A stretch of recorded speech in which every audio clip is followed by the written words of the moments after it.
Welcome to Kenton Teaches. Enjoy the video. In this video, I will explain how to make red sauerkraut. First, gather your essential ingredients and tools. The star of our show is, of course, fresh red cabbage, which gives this fermented delight its beautiful hue. You'll also need fine sea salt, typically around 2% of your cabbage's weight, to kickstart the fermentation.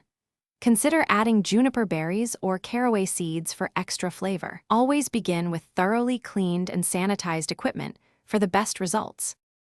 Next, prepare your cabbage.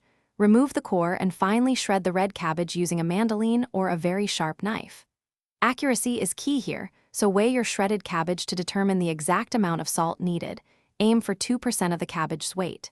Now, vigorously massage the salt into the cabbage. This crucial step helps break down the cell walls, encouraging the cabbage to release its natural juices, forming the brine. This kneading can take 10 to 15 minutes. Once your cabbage has released plenty of brine, it's time to pack it. Tightly press the salted cabbage into a clean fermentation crock or jar, ensuring there are no air pockets. It is vital that the cabbage remains completely submerged under its own brine. Use a fermentation weight to keep everything below the liquid surface, preventing spoilage. Allow your sauerkraut to ferment at room temperature, ideally between 65 and 72 degrees Fahrenheit, for optimal results. Finally, let's talk about monitoring and storage. Your red sauerkraut will typically ferment for 3 to 6 weeks, developing its complex flavors. During this time, periodically check to ensure the cabbage remains submerged in its brine.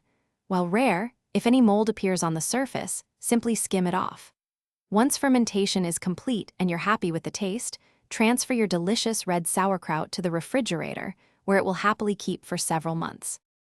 Thanks for watching. Please subscribe if this video was helpful.